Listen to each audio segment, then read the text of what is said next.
안녕하세요 여러분. 오늘은 개체군에 대해서 공부를 해보도록 하겠습니다. 우리가 개체라는 말을 많이 들어봤을 겁니다. 개체가 독립적으로 생존을 유지할 수 있는 기본 단위라고 한다면 우리가 개체는 동물 한 마리, 식물 한 그루 이렇게 이야기할 수 있겠죠.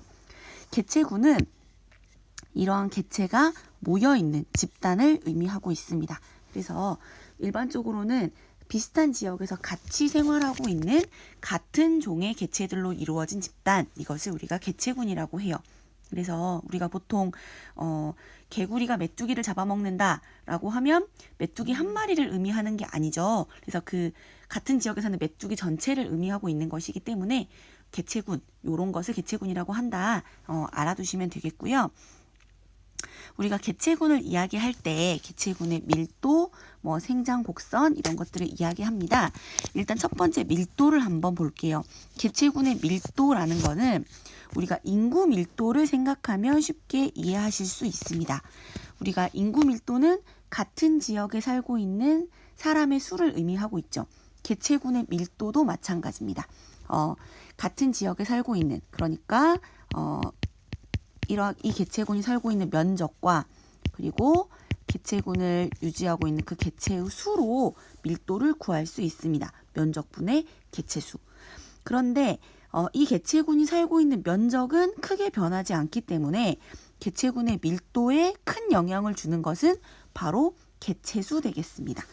이 개체군이 몇 마리로 구성이 되어 있느냐. 그래서 이 개체수가 늘어나면 개체군의 밀도가 증가하고 개체수가 줄어들면 개체군의 밀도도 같이 감소하게 되는데요. 개체군의 밀도를 증가시키는 원인은 출생과 이입이 대표적입니다. 출생은 뭔지 알 테고 이입은 다른 지역에 살다가 쉽게 말해서 이사를 오는 겁니다. 그러면 전체 이 개체군을 구성하고 있는 개체수가 증가하게 되면서 개체군의 밀도가 늘어나게 되고요. 반대로 사망을 해서 개체수가 줄거나 아니면 다른 지역으로 옮겨가면서 개체수가 줄어드는 경우에는 개체군의 밀도도 같이 줄어들겠습니다. 자, 두 번째는 개체군의 생장 곡선이에요. 개체군이 얼마나 큰가, 이것을 말하는 건데요. 이론적으로 본다면 개체군은 이렇게 급속도로 팽창을 하게 됩니다. 개체군은 이렇게 급속도로 팽창을 해야 돼요.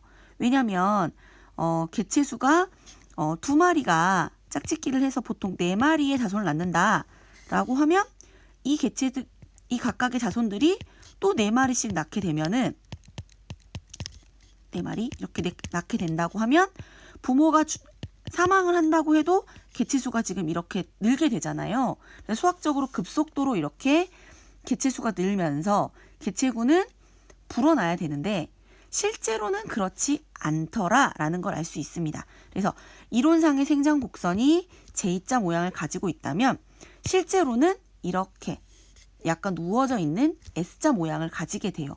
그 이유는 무엇이냐? 환경 수용력 때문이거든요. 이 수용력을 넘지 않아요. 이 수용력이라는 것은 이 환경에서 최대한으로 살 수 있는 개체수를 의미합니다. 그래서 이런 것들 우리가 환경 저항이라고 하는데 환경 저항 때문에 실제로는 개체수가 급속도로 증가하지 못하는 거죠. 이러한 환경 저항에는 무엇들이 있냐면 첫 번째는 먹이 부족이 대표적입니다. 개체수가 급속도로 늘어나게 되면 필연적으로 먹이가 부족하게 돼요. 그러면 먹이를 충분히 얻지 못한 개체들은 급속도로 도태되게 되겠죠. 두 번째는 생활 공간 부족입니다. 우리가 개체수가 늘어나면 당연히 사는 면적도 늘어날 것이라고 생각하겠지만 이게 이 생태계에 개체군이 하나만 존재하는 게 아니기 때문에 다른 개체군과의 상호작용을 통해서 살아가는 생활 공간이 한계가 되어 있어요. 그러다 보니까 생활 공간이 부족해서 개체군이 더 이상 늘어나지 못하기도 하고 그 다음 노폐물이 증가하기도 하고 사람으로 치면 사람이 먹고 버리는 것들, 생활하면서 버리는 여러 가지 쓰레기들 노폐물이라 할 수 있겠죠. 이런 노폐물들이 계속 증가하게 되면 아무래도 개체군의 생장 속도가 더뎌지게 되고요. 그 다음에 질병도 있을 수 있고 천적도 있을 수 있겠습니다. 우리 개체군이 증가하게 되면 우리를 먹이로 삼는 천적들도 당연히 늘어나게 되겠죠. 그러다 보면은 사망이 증가하게 되고 개체군의 생장 속도는 더뎌지게 되겠습니다. 쉽게 이해할 수 있는 부분이죠. 그래서 이론상의 생장 곡선과 실제의 생장 곡선의 차이를 만드는 이 부분을 우리가 환경 저항이라고 해요. 환경 저항 알아두시면 되겠습니다.